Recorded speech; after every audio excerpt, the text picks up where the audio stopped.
ब्रह्मा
गुरुर्विष्णु गुरुर्देवो महेश्वरः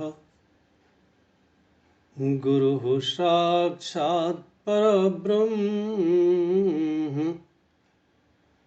तस्मै श्री गुरुवे नमः। अखण्डमण्डलाकारं व्याप्तं येन चराचरं तत्पदं दर्शितं येन तस्मै श्री गुरवे नमः। नीलाम्बुजश्यामलकोमलाङ्गं सीतासमारोपितवामभागं पाणौ महासायकचारुचापं नमामि रामं रघुवंशनाथम्।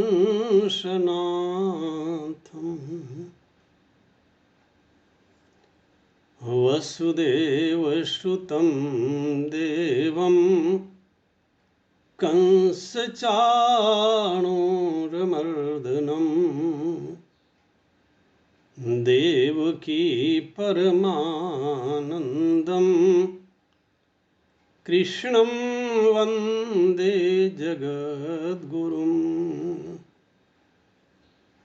प्रेम से बोलिए भक्तवत्सल भगवान की जय। वृंदावन बिहारी लाल की जय। परम आदरणीय संचालक महोदय, अनंतानंत ब्रह्मांड नायक,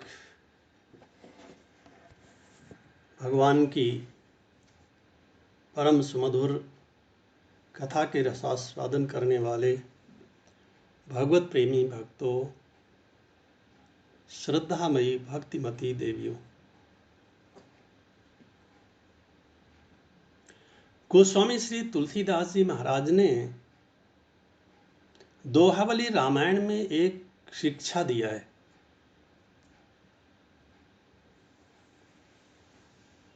और ये सीख वो किसी और को नहीं दे रहे हैं,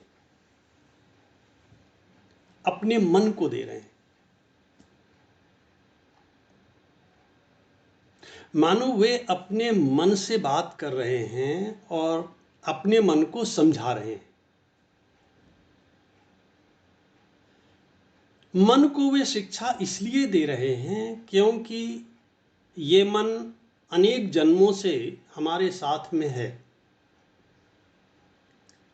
और यही एक जन्म हमें ऐसा मिला है जब हम अपने मन को सिखा सकते हैं, समझा सकते हैं। क्योंकि मनुष्य के शरीर में, ये शरीर तो एक रथ की तरह है, इस रथ का सारथी है बुद्धि। सो अगर मन किसी की बात मानता है तो केवल बुद्धि की बात मानता है। इसीलिए श्री राम कथा की हमारे जीवन में अत्यंत आवश्यकता है, क्योंकि राम कथा हमारी बुद्धि को सुधारती है। और ऐसी सुधरी हुई बुद्धि ही अपने मन को सुधार सकती है, अपने मन को समझा सकती है। क्योंकि पूरा संसार समझ जाए, सब लोग जान जाएं, लेकिन केवल हमारा मन ना समझे, तो हमारा कल्याण कैसे होगा। इसीलिए संत शिरोमणि गोस्वामी श्री तुलसीदास जी महाराज दोहा वाली रामायण में लिखते हैं कि रे मन सब सो निरस हुए, रे मन सब सो निरस हुए, और सरस राम सो होहि, भलो सिखावन देत है, निस दिन तुलसी तो ही। अपने मन को शिक्षा दिया। किसी ने पूछा, महाराज इस सीख का लक्ष्य क्या है? आप अपने मन को ये सीख क्यों दे रहे हैं? तुलसीदास जी ने कहा कि जो सारे संसार के लोगों का लक्ष्य है वही मेरा लक्ष्य है। किसी भी व्यक्ति से पूछो, आप सुबह से लेकर शाम तक इतना काम क्यों करते रहते हैं, तो क्या कहेगा?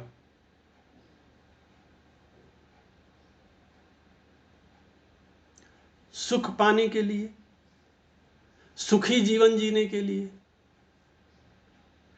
कोई भी व्यक्ति जो भी काम करता है उस काम के पीछे एकमात्र लक्ष्य होता है, एक ही लक्ष्य होता है, वो होता है सुख पाना।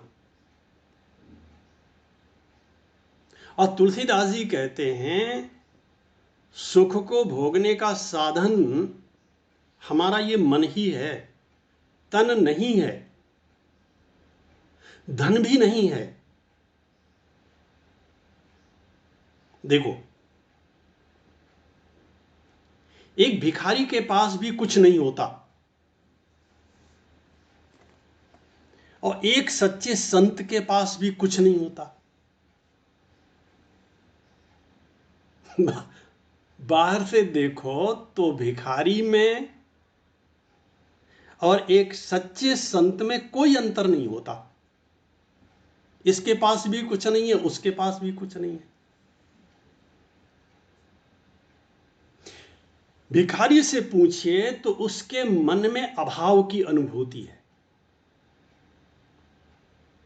और संत के मन में भाव की अनुभूति है। भिखारी यह भी चाहिए, यह भी चाहिए, यह भी चाहिए, और जो सच्चा संत है वो क्या कहेगा? वो कहेगा मुझे कुछ नहीं चाहिए।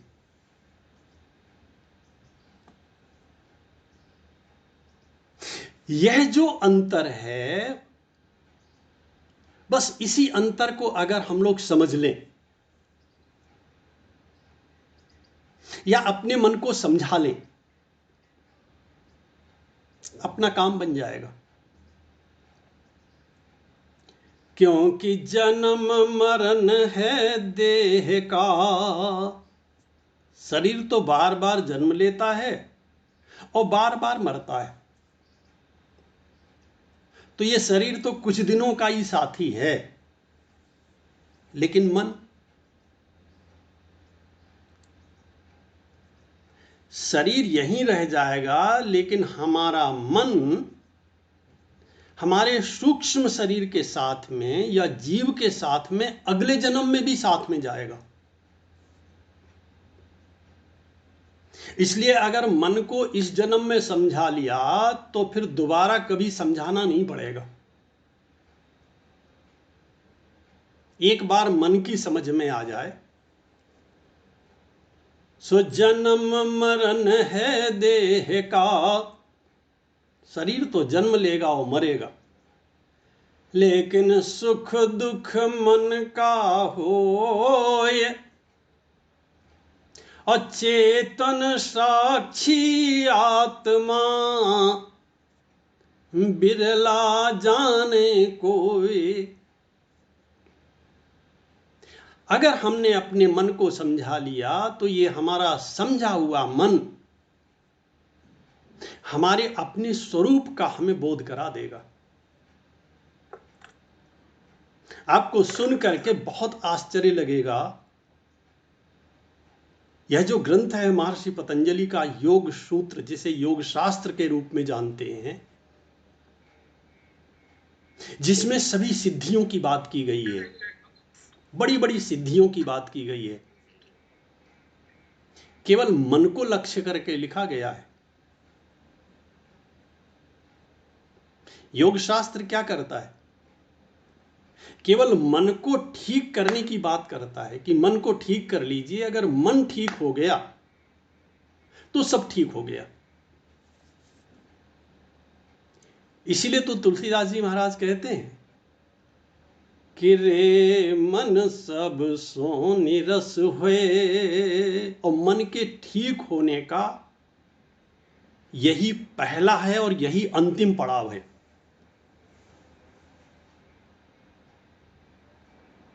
कि जहां जहां से रस मिल रहा है, बात थोड़ी थोड़ी गंभीर है,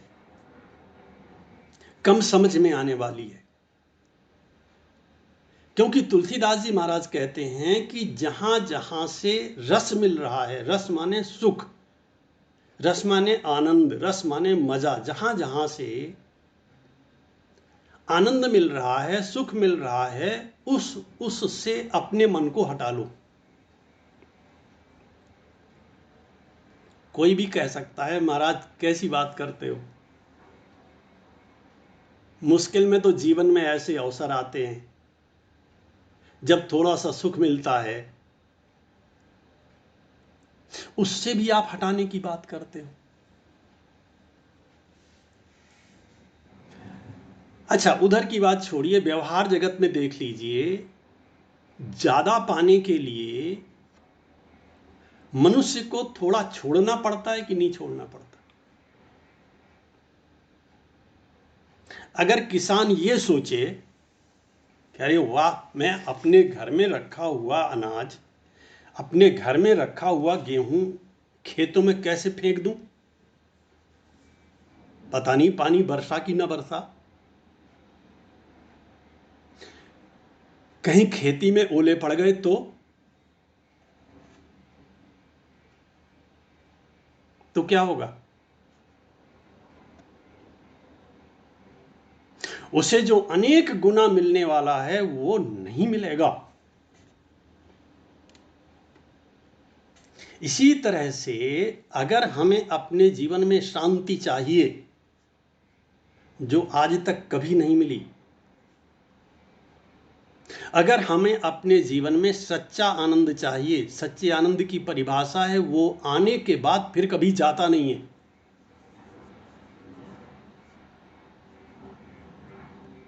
उसकी एक विशेषता बताई गई है उस आनंद की,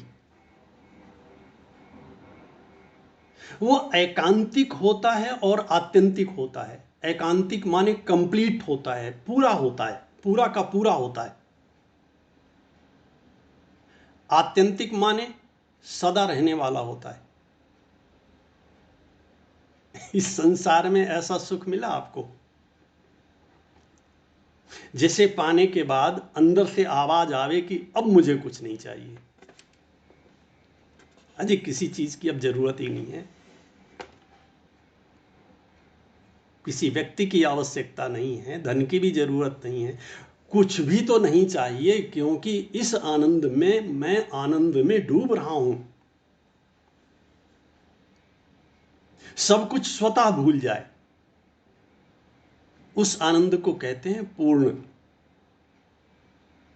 तुलसीदास जी महाराज लिखते हैं, माता पार्वती ने भोलेनाथ भगवान शंकर से कहा, प्रभु राम जी के बारे में बताइए। शंकर जी ने थोड़ा सा ध्यान लगाया। मगन ध्यान रस दंड जुग, बड़ा प्यारा शब्द लिखा है, मगन हो गए। जैसे ही ध्यान में गए, भगवान का दर्शन किया अंदर, मगन ध्यान रस दंड जुग। लेकिन शंकर जी को याद है कि बाहर पार्वती जी बैठी हुई हैं, उन्होंने प्रश्न किया है, उनके प्रश्न का उत्तर भी देना है।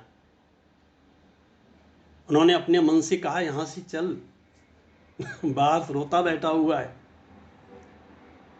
उसे सुनाना है।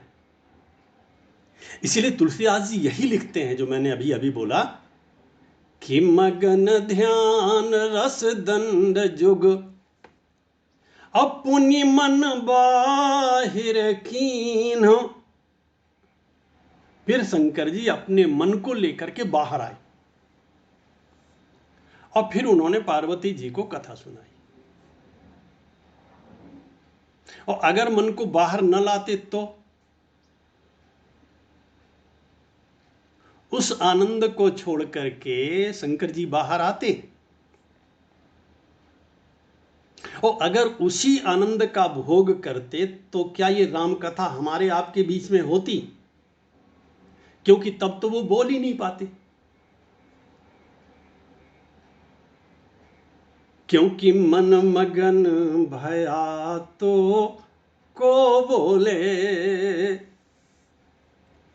मन मगन भया तो को बोले, हंसा पाया मान सरोवर, हंसा पाया मान सरोवर। मान सरोवर माने निर्मल आनंद, आत्मा का आनंद। वह जो सच्चा आनंद है, वह जो पूर्ण आनंद है, वह अगर मन को मिल गया तो ताल तलैया को डोले, मन मगन भया तो को बोले। इसीलिए तुलसीदास जी महाराज अपने मन को ही समझाते हैं कि रे मन सब सो निरस हुए। जहां जहां से तुझे रस मिल रहा है, सुख मिल रहा है, उस सुख को छोड़। क्यों? क्योंकि मन है एक, और एक मन एक बार में एक ही विषय में लगता है। देखो, हम लोगों को ऐसा लगता है कि हम सुन भी रहे हैं, देख भी रहे हैं, और कुछ लोग बीच बीच में खा भी रहे हैं तो उसका भी स्वाद ले रहे हैं। ऐसा होता नहीं है। जब हम देख रहे होते हैं उस समय हम सुन नहीं रहे होते, और जब सुन रहे होते हैं उस समय आपको कोई स्वाद नहीं मिल सकता, क्योंकि एक बार में हमारा मन एक ही इंद्रिय के साथ रहता है। लेकिन यह मन इतना चंचल है, इतना द्रुतगामी है, इतना तेज गति से भागने वाला है। ये कब कान से जुड़ जाता है, कब जीवा से जुड़ जाता है, कब नेत्रेंद्रिय से जुड़ जाता है, कब त्वचा इंद्रिय से जुड़ जाता है, और कब घ्राणेंद्रिय से जुड़ जाता है, हम समझ नहीं पाते। इस संसार में कितना भी बढ़िया परम सुपर कंप्यूटर क्यों ना हो, उसकी गति भी मन से ज्यादा नहीं है। क्योंकि मन तो उसका बाप है। उसे बनाया किसने? बनाया तो मनुष्य के ही मन ने है। ये जो बड़े बड़े कंप्यूटर हैं 20-20, 25-25 लाख रुपए के मिलते, किसने बनाया इन्हें? मनुष्य ने ही तो बनाया। उससे भी तेज गति है इस मन की। और यह मन एक बार में एक ही जगह रहता है, दो जगह नहीं रह सकता। इसीलिए गोपियों ने उद्धव जी से कहा था कि उद्धव मन नाही 10-20। ऐसा उन्होंने इसलिए कहा था क्योंकि उन्होंने अपना पूरा का पूरा मन भगवान में लगा दिया था। और यही मन की विशेषता भी है कि अगर ये एक बार भगवान में ठीक से लग जाए, संसार की तरफ मुड़ के देखना पसंद नहीं करेगा। उस आनंद को पाने के बाद, जिस आनंद के बारे में श्रीमद् भागवत में लिखा है कि वागद गदा द्रवते यस्य चित्तम रुदत्यभीक्षणम हसति क्वचिच्च। वागद गदा द्रवते यस्य चित्तम, उस आनंद को पाने के बाद वाणी गदगद हो जाती है। इस वाणी में बोलने की सामर्थ्य नहीं रहती। मनुष्य तभी तक बोलता है जब तक उसे वो आनंद नहीं मिला जो असली वाला है, जो सच्चा वाला है। वो मिल गया तो बोलना बंद, क्योंकि हृदय द्रवित हो जाता है, नेत्रों से अश्रुओं की धारा प्रवाहित होने लगती है, सो आंखों से दिखाई देना बंद हो जाता है, हृदय सोचना बंद कर देता है, वाणी बोलना बंद कर देती है। इसीलिए तो उस आनंद के लिए कहा गया है अनिर्वचनीयम प्रेम स्वरूपम। वह अनिर्वचनीय है। अनिर्वचनीय माने वाणी के द्वारा जिसका वर्णन न किया जा सके। वागद गदा द्रवते यस्य चित्तम रुदत्यभीक्षणम हसति क्वचिच्च। कभी तो वो रोने लगता है और कभी हंसने लगता है। देखो, परस्पर विरोधी बात बताई। एक क्षण के लिए भी अगर भगवान से दूर होता है, भगवान भूलते हैं तो रोने लगता है, उनके वियोग में रोने लगता है। गोपियों की यही स्थिति है श्रीमद् भागवत में। और जैसे ही भगवान का स्मरण आता है, उनकी कृपा का स्मरण आता है, उनके स्वभाव का स्मरण आता है, हंस पड़ता है। अविलज्ज उद्गायति नृत्य तेजा, निर्लज्ज होकर के गाने लगता है और नाचने लगता है। मनुष्य को थोड़ा ज्यादा पैसा मिल जाए तो खुशी से पागल हो जाता है, वो नाचने लगता है। और जिसे लक्ष्मीपति नारायण भगवान का आनंद मिल जाए, अगर वो अपने आप को भूल जाए तो इसमें आश्चर्य की कौन सी बात है। विलज्ज उद्गायति नृत्य तेजा, भगवान कहते हैं मद भक्ति युक्तो भुवनम पुनाति। ऐसा व्यक्ति कितना पवित्र होगा, वह जहां रहता है उस पूरे के पूरे लोक को पवित्र कर देता है, उस पूरी वसुंधरा को पवित्र कर देता है। इसीलिए तुलसीदास जी महाराज अपने मन को समझाते हैं, कहां फंसा हुआ है। खूब तो सब कुछ करके देख लिया, ये झूठो है झूठो है झूठो सदा जग, संत कहंत जे अंत लहा है। झूठो है झूठो है, बार बार समझाते हैं अपने मन को। झूठे विषयों में, संसार के झूठे अनराल जाल में क्यों उलझा हुआ है? इनमें कितना सुख है, कितनी दम है, अनेक बार तो भोग करके देख लिया है। अब भी तो उन्हीं से उलझा हुआ है।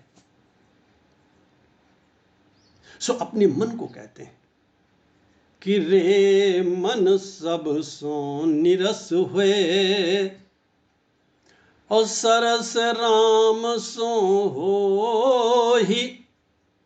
क्योंकि जब तक संसार में विषयों के रस को छोड़ेगा नहीं, तब तक तेरे को भगवद रस मिलेगा नहीं।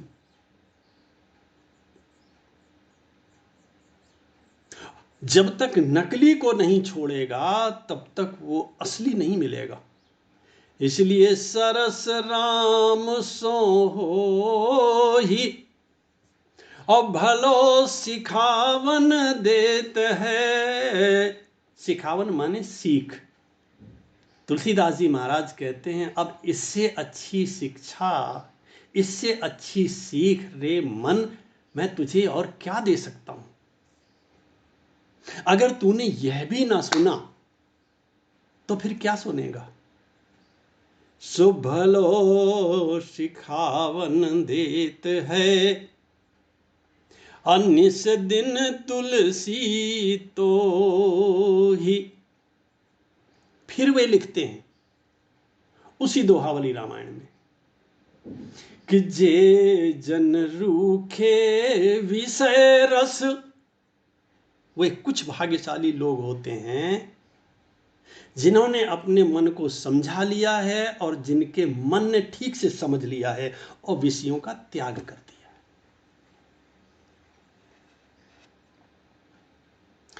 इसके लिए अपने मन को स्वयं समझाने के अलावा कोई दूसरा उपाय नहीं है। इसी को श्रीमद् भागवत में श्रवण के बाद मनन कहा गया है। मनन माने कथा सुनने के बाद फिर अकेले में बैठ करके सोचना चाहिए, मैंने क्या सुना, जो सुना ठीक था। और अगर संशय हो तो उस पर बात करनी चाहिए, उसी संशय पर बात करनी चाहिए। ये बात हमारी समझ में नहीं आई।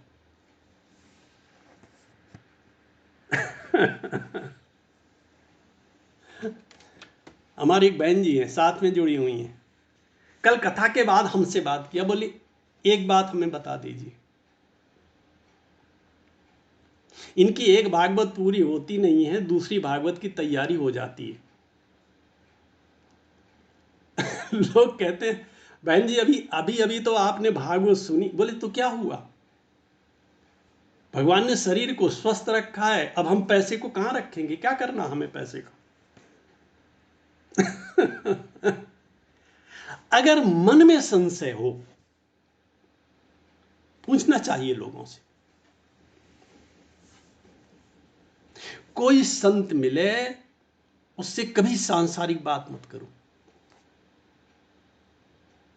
महाराज मेरा कल्याण कैसे होगा,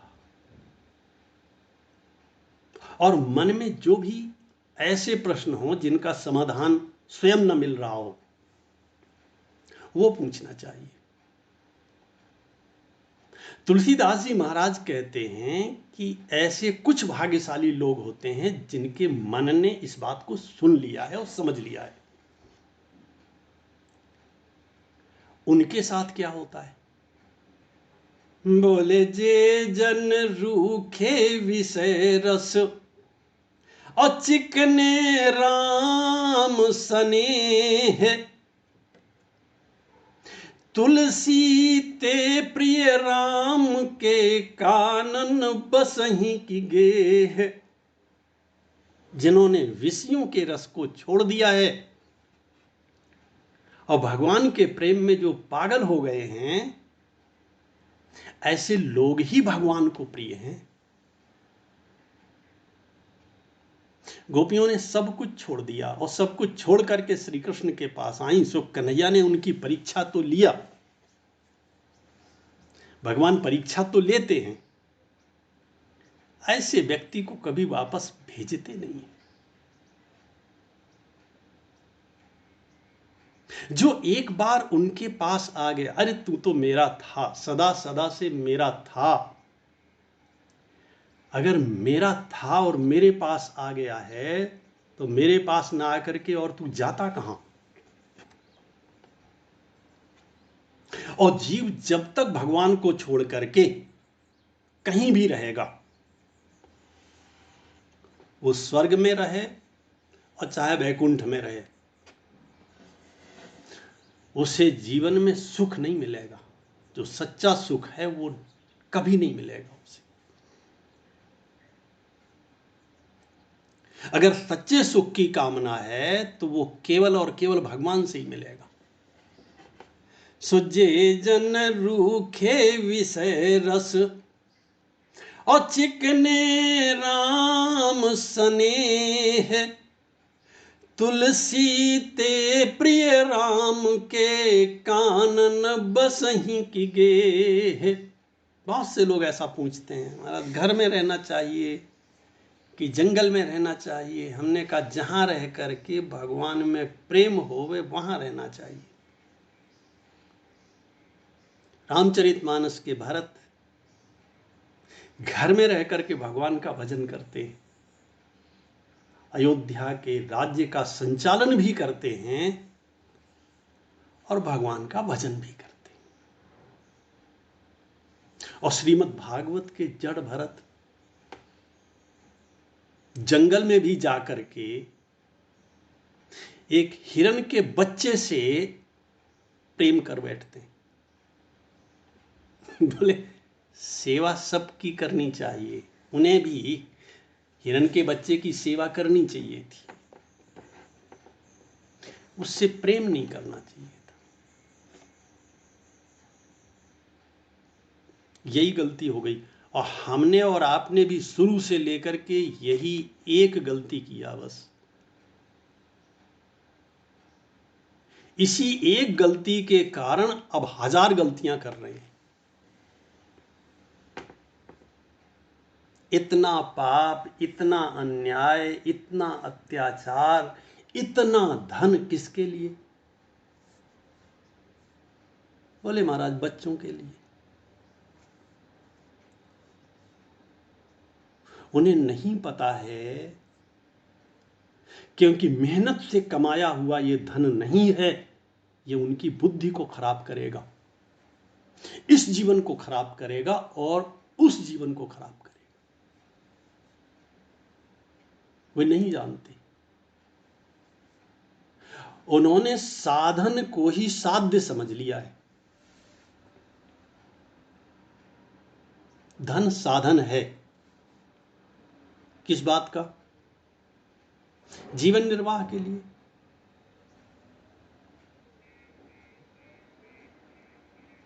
कि धन ही साध्य है। साध्य से मेरा मतलब है कि बस आंख बंद करके धन ही कमाए जाओ और बैंक में जमा करते जाओ, फिर अंत में बहुत से लोग तो ऐसे होते हैं जो किसी को अकाउंट नंबर नहीं बताते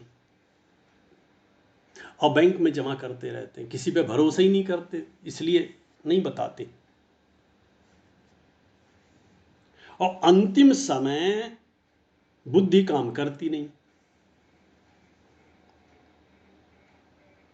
सारा का सारा पैसा जो जिंदगी भर कमाया था वो बैंक में जमा हुआ रह जाता है, किसी को नहीं मिलता। वो सारा का सारा धन बैंक का हो जाता है, कोई क्लेम करने ही नहीं आया। और बैंक अपने आप कभी किसी के पास नहीं जाता, ये आप याद रखना। बैंक कभी भी किसी के घर जाकर के कहे कि आपके पिताजी इतना छोड़ गए हैं, ऐसा बैंक कभी नहीं करता। ये बड़े बड़े बैंक चल किस बात पे रहे?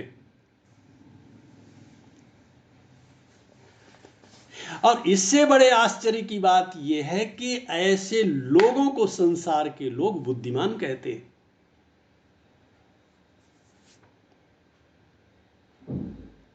अरे चैन से भगवान का भजन करता, हमारे संत कहते हैं, साईं इतना दीजिए, साईं इतना दीजिए, जामे कुटुम समाय, मैं भी भूखा ना रहूं और साधु न भूखा जाए।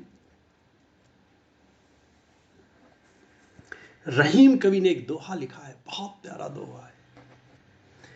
तब ही लो जीवो भलो, तब ही लो जीवो भलो, कि दीवो होय न धीम। रहीमदास जी महाराज भगवान से प्रार्थना करते हैं, हे परमात्मा, मेरा जीवन आप तब तक रखना, मुझे तब तक जीवित बनाए रखना जब तक मेरे हाथ में पैसा रहे, मैं रोज लोगों को देता रहूं। उनके यहां लाइन लगती थी मांगने वालों, तब ही लो जीवो भलो, कि दीवो होय न धीम, और जग में रहिबो कुचित गति, उचित न होय रहीम। वो इसे कुमार्ग पर चलना मानते हैं, अच्छा नहीं मानते कोई दरवाजे पर आवे मुझे वापस लौटा देना पड़े। यह आवश्यक नहीं है कि आप कितना देते हैं। खाली हाथ याचक को कभी नहीं लौटाना चाहिए। सो ऐसे व्यक्ति से भगवान प्रेम करते हैं। अब देखो,